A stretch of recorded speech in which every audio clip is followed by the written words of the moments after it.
हर हर महादेव दोस्तों, आप सभी लोग जानते हैं कि 8 जुलाई 2024 को पड़ रही है आषाढ़ महीने का सोमवार।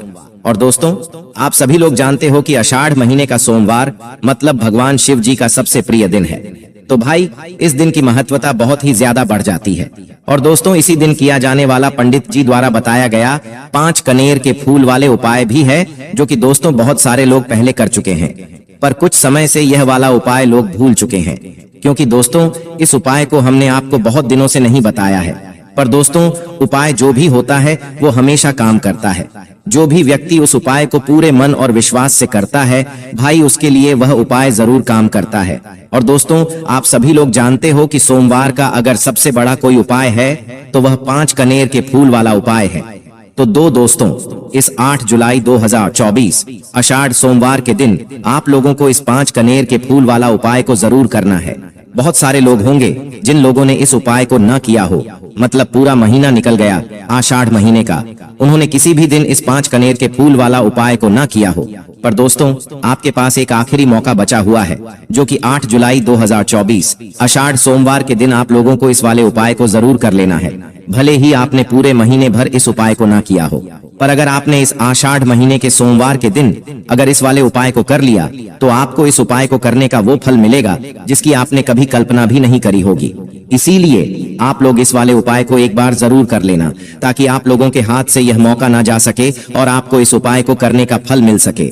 दोस्तों, यह उपाय पंडित जी ने अपनी अभी की ही शिव महापुराण की कथा में बताया है, जिस उपाय को आज हम आपको बहुत अच्छे से समझाने वाले हैं। इस वीडियो को देखने के बाद इस उपाय को समझने के लिए आपको कोई और वीडियो को देखने की जरूरत नहीं पड़ेगी।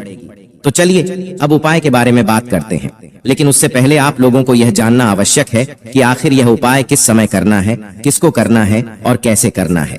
तो चलिए हम आगे आपको वीडियो में एक एक करके बता देते हैं। लेकिन उससे पहले अगर आप लोग हमारे चैनल पर नए हैं तो हमारे चैनल को सब्सक्राइब कर लेना और इस वीडियो को लाइक करके कमेंट बॉक्स में श्री शिवाय नमस्तुभ्यम ओम नमः शिवाय जरूर टाइप कर देना।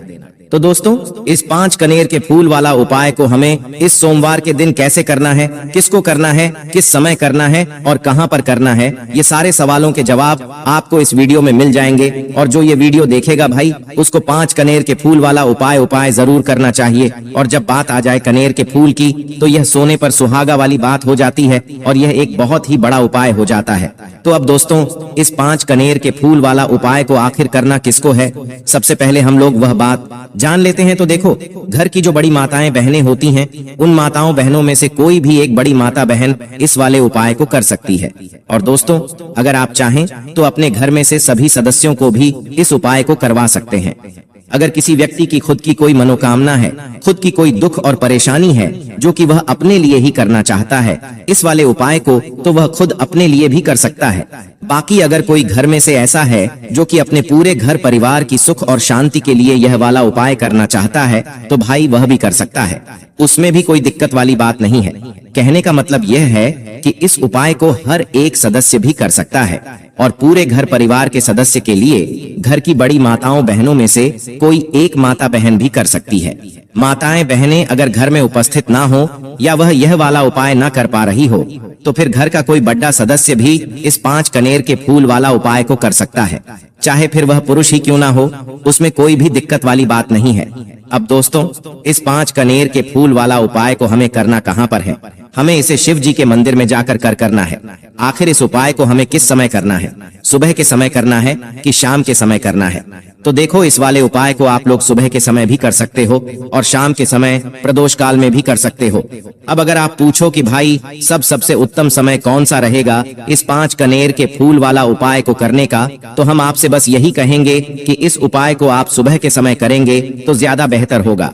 बाकी अगर प्रदोष काल शाम के समय भी करेंगे तो भी अच्छा होगा, उसमें कोई भी दिक्कत वाली बात नहीं है। तो अब दोस्तों, जो अगली सबसे बड़ी और महत्वपूर्ण बात आती है वह यह आती है कि सुबह अगर हम उपाय को करेंगे तो हमें कितने बजे से लेकर कितने बजे तक के बीच में करना है, और शाम के समय प्रदोष काल में करेंगे तो हमें कितने बजे से लेकर कितने बजे के बीच में करना है। तो देखो, सुबह जितनी जल्दी हो सके आप उपाय को करने की कोशिश करना। बाकी अगर किसी कारणवश लेट भी हो जाओ, थोड़ी देर भी हो जाए, तो 10 या 11 बजे तक भी आप उपाय कर लेना, पर 12 बजे से ज्यादा देरी ना हो, इस बात का ध्यान रखना। उसके बाद में दोस्तों अगर शाम के समय प्रदोष काल की बात करें, प्रदोष काल का जो समय है होता है वह शाम के 6 बजे से शुरू हो जाता है। मतलब शाम के 6 बजे से लेकर 7 बजे के बीच का जो समय होता है ये समय प्रदोष काल का समय होता है। पर अभी जो मौसम चल रहा है इस मौसम में जो है शाम बहुत देरी से होती है, तो आप इस उपाय को 7 या 8 बजे के बीच में भी कर सकते हो। मतलब शाम के 6 बजे से रात 8 बजे के बीच में आप कभी भी इस वाले उपाय को कर सकते हो, उसमें कोई भी दिक्कत वाली बात नहीं है। तो अब हम यहाँ पर समझते हैं कि आपको उपाय कैसे करना है। सबसे पहली चीज दोस्तों, ये जो उपाय है ये 5 कनेर के फूल वाला उपाय है। तो सीधी सी बात है, इस उपाय में हमें 5 कनेर के फूल तो लेने ही लेने पड़ेंगे। अब यहाँ पर एक सबसे बड़ी गलती होती है जो कि आप उपाय में करते हो और आपको पता भी नहीं लगता है, जो कि हम आपको बताते हैं। देखिए, जो आप 5 कनेर के फूल लेकर आओगे, सबसे पहले तो कनेर का फूल आप लोगों को पता होगा कि कैसा होता है। हम आपको जब भी बता देते हैं कनेर के फूल वो होते हैं जो कि पीले कलर के होते हैं, लंबे लंबे से होते हैं। आप लोगों ने देखे भी होंगे, आप लोगों ने जो थंबनेल में फूल देखा हुआ था वही कनेर का फूल होता है। तो आप लोगों को वैसे ही 5 कनेर के फूल लेकर आने हैं। ये कनेर के फूल आप लोगों को बहुत आसानी से मिल जाते हैं, बस आपको इसका पेड़ ढूंढना होता है और बहुत सारे फूल उसमें लगे हुए होते हैं, कुछ भी कमी नहीं होती है।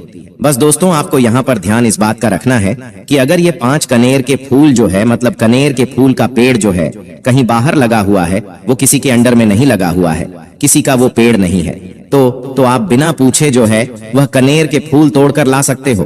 पर अगर कोई सा कनेर का पेड़ किसी के घर के अंदर लगा हुआ है और आपको वह कनेर के फूल उसके घर के अंदर से चाहिए, तो भाई उससे पहले पूछना कि भाई हम जो है आपके पेड़ में से 5 कनेर के फूल ले लें। भाई पहले उससे पूछना, क्योंकि ये वाले जो 5 कनेर के फूल आप लोग ले रहे हो ये उपाय के लिए ले रहे हो, और भगवान शिव जी को उपाय जब हम करते हैं तो भाई पूर्ण रूप से जो है हम पूरे विधि विधान से करते हैं। तो इसलिए अगर आप किसी के घर में के अंदर जो पेड़ लगा हुआ है कनेर का, उस पेड़ से अगर ये फूल ले रहे हो तो भाई पहले उस घर के मुखिया से पूछ लेना कि हम आपके पेड़ से कनेर के फूल ले लें। अगर वो हाँ कह देता है तो भाई उसके बाद आप उसके पेड़ से 5 कनेर के फूल ले लेना।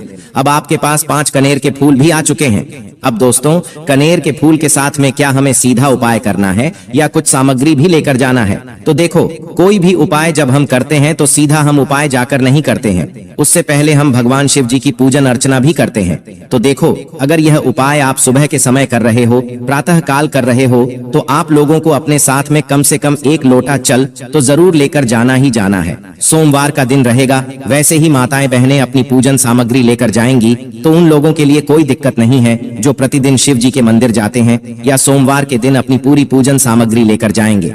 भाई वो वैसे के वैसे ही लेकर जाएं, ये बात उनके लिए है। जो कुछ भी लेकर नहीं जाएंगे भाई, वो बस 1 लोटा जल तो जरूर लेकर जाएं। अगर वह इस उपाय को 5 कनेर के फूल वाले उपाय को कर रहे हैं, उसी के बाद में दोस्तों शाम के समय की बात करें तो भाई शाम के समय अगर आप लोग इस 5 कनेर के फूल वाले उपाय को कर रहे हो तो अपने साथ में 1 गोल बाती का घी का दीपक जरूर लेकर जाना। जो घी का दीपक लोगे वो आटे का होना चाहिए।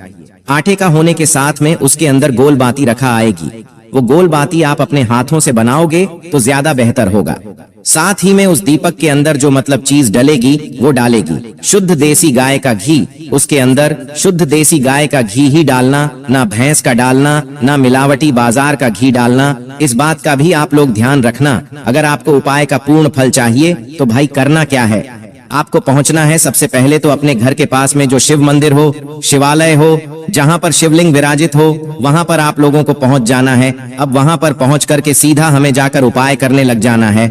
नहीं, आपको पहले अपना शिव जी के मंदिर के अंदर प्रवेश करना है, भगवान शिव जी के दर्शन करना है। पहले आपको अपनी अपनी पूजन अर्चना करनी है। जैसे कि 1 लोटा जल जो लेकर गए हैं भाई, वो 1 लोटा जल चढ़ा दें। इसके अलावा जो भी पूजन सामग्री है, आपकी फूल, धतूरा, गुलाल, अबीर गुलाल, जो भी चीजें हैं, चंदन वगैरह, उन सारी चीजों से आप पूजन अर्चना कर सकते हो। पर जो उपाय के 5 कनेर के फूल हैं वो आप अलग ही रखना, वो उपाय के समय ही हमें निकालने हैं। तो पहले आप अपनी पूजन अर्चना कर लेना। जैसे आप मंगलवार के दिन करते हो, मंगलवार के अष्टम के दिन करते हो, वैसे आप अपनी पूजन अर्चना कर लेना। इसी तरीके से शाम के समय है, शाम के समय जब आप अपने घर के पास में जो शिव मंदिर हो वहां पर पहुंचो तो पहुंचने के बाद आप पहले अपना वह घी का दीपक जलाना।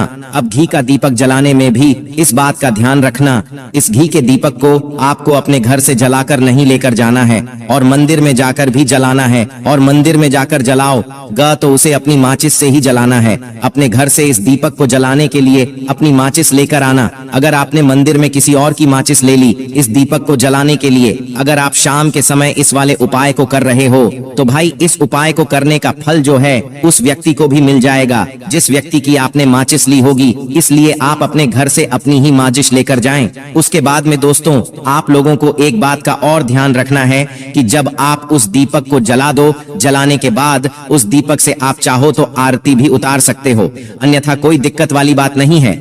आप उस दीपक को भगवान शिव जी के इतने पास मत रखना कि भगवान शिव जी को आंच लगी, थोड़ी दूरी बनाकर ही जो है आप उस दीपक को जो है भगवान शिव जी के शिवलिंग के पास में रखना, क्योंकि अभी हम जो है भगवान शिव जी को प्रसन्न करने वाले हैं। तो इसलिए जो है भगवान शिव जी को आंच ना लगे इतनी दूरी बनाकर आप उस दीपक को रख दीजिएगा। जैसे ही आपकी पूजन अर्चना हो जाती है आप जल चढ़ा देते हैं, सुबह के समय गए तो जल चढ़ा देते हैं, पूजन अर्चना हो जाती है, फिर आप उसके बाद में भगवान शिव जी की शिवलिंग के पास में कहीं पर भी बैठ जाइए, सामने बैठ जाइए या आसपास बैठ जाइए। उसी तरीके से शाम के समय है दीपक जैसे ही लग जाए तो भाई आप अपना उपाय को यहाँ पर कर सकते हैं। और उपाय को करने से पहले आप अपने वह 5 कनेर के फूल निकाल लीजिए, क्योंकि अब हम यहाँ पर उपाय को करने वाले हैं।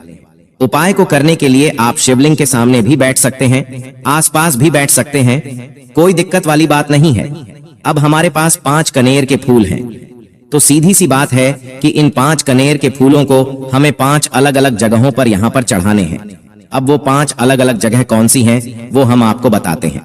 देखिए 5 अपने कनेर के फूल आप अपने सामने निकाल कर रख लीजिए। अब 5 कनेर के फूल में से सबसे पहला वाला कनेर का फूल आप लोग उठाइए और पहले वाले कनेर के फूल आपको कहां पर चढ़ाना है वो आपको चढ़ाना है भगवान शिव जी की शिवलिंग के ऊपर जो गणेश जी वाला स्थान होता है वहां पर। अब भगवान शिव जी के शिवलिंग के ऊपर गणेश जी वाला स्थान कहां पर होता है? भगवान शिव जी की शिवलिंग होती है, शिवलिंग की जलाधारी होती है। जलाधारी का जो राइट हैंड साइड होगा, मतलब शिवलिंग की तरफ से खड़े होकर देखना कि भगवान शिव जी का सीधा हाथ कौन सा है, राइट हैंड साइड कौन सा है। उस राइट हैंड साइड पर आपको ये पहले नंबर का कनेर का फूल समर्पित करना है और जो फूल का खिला हुआ भाग होगा ना वो शिवलिंग की तरफ करके ही आप लोग जो है इस पहले नंबर के फूल को भगवान गणेश जी वाले स्थान पर समर्पित करना, जलाधारी के राइट हैंड साइड पर। अब दोस्तों निकाल लेना अपना दूसरे नंबर का कनेर का फूल। अब दूसरे नंबर के कनेर के फूल को आपको कहां पर समर्पित करना है या आपको समर्पित करना है? भगवान कार्तिकेय जी वाले स्थान पर। अब गणेश जी वाला स्थान राइट हैंड साइड पर होता है, तो कार्तिकेय जी वाला स्थान लेफ्ट हैंड साइड पे होता है, जलाधारी के ऊपर है। तो जलाधारी के ऊपर जो लेफ्ट हैंड साइड का जो हिस्सा है वहां पर कार्तिकी जी के स्थान है। तो इस दूसरे नंबर के फूल को आप वहां मतलब वहां पर समर्पित कर देना और भगवान से प्रार्थना कर लेना और फूल का खिला हुआ भाग शिवलिंग की तरफ ही होना चाहिए। अब बात आती है तीसरे कनेर के फूल की, तो तीसरे कनेर के फूल को भी आपको लेना है और इस तीसरे कनेर के फूल को आपको माता अशोक चंद्र जी वाले स्थान पर समर्पित करना है। अब ये माता अशोक चंद्र जी का स्थान कहां पर होता है? दोस्तों ये जो स्थान होता है ये जलाधारी के बिल्कुल बीचों बीच में होता है। आपने पहला फूल भगवान गणेश जी वाले स्थान पर चढ़ाया, दूसरा फूल कार्तिकी जी वाले स्थान पर चढ़ाया। अब ये तीसरा फूल जो है इन दोनों फूलों के बीचों बीच चढ़ेगा, मतलब जहां पर माता अशोक सुंदर जी का स्थान होता है, खिला हुआ भाग शिवलिंग की तरफ करके ही जो है इस तीसरे नंबर के फूल को आप समर्पित कर देना माता असक चंदी वाले स्थान पर। अब बात आती है चौथे नंबर के फूल की। तो दोस्तों जो चौथे नंबर का फूल होगा ये आप लोगों को कहां पर समर्पित करना है? ये आप लोगों को समर्पित करना है भगवान शिव जी की शिवलिंग के ऊपर जो एक पात्र टंगा हुआ होता है जिससे बूंद बूंद करके जल टपकता है, जिसके अंदर शिव जी की 5 बेटियों का स्थान होता है, जया विष हरा शामली बारी दौतली।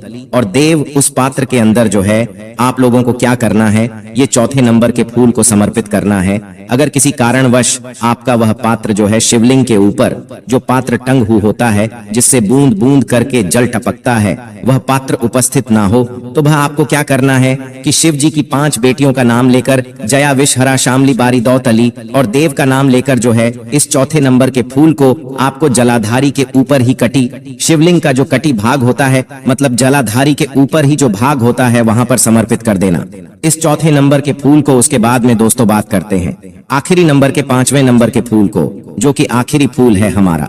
इस 5वें नंबर के फूल को आपको क्या करना है, अगर आपके मतलब जिस मंदिर में आप गए हो वहां पर अगर त्रिशूल लगा हुआ है तो भाई त्रिशूल का एक मध्य भाग होगा जहां से वो त्रिशूल के तीनों भाग निकले हुए होंगे, तो आपको वो त्रिशूल का एक मध्य भाग देख लेना है। उस मध्य भाग पर आपको इस 5वें नंबर के कनेर के फूल को छुआ है, स्पर्श कराना है और स्पर्श कराने के बाद इस 5वें नंबर के फूल को आपको क्या करना है, भगवान शिव जी की शिवलिंग के ऊपर समर्पित कर देना है। अब दोस्तों अगर वह मतलब जो है त्रिशूल ना भी हो आपके मंदिर में उपस्थित, तो आप सीधा सीधा ये जो 5वें नंबर का कनेर का फूल है या भगवान शिव जी की शिवलिंग के ऊपर समर्पित कर देना। बस ध्यान इस बात का रखना कि जो खिला हुआ भाग है फूल का वो सामने की तरफ होना चाहिए, जलाधारी की तरफ होना चाहिए, और डंडी का जो भाग है वो शिवलिंग के पीछे की तरफ होना चाहिए फूल की।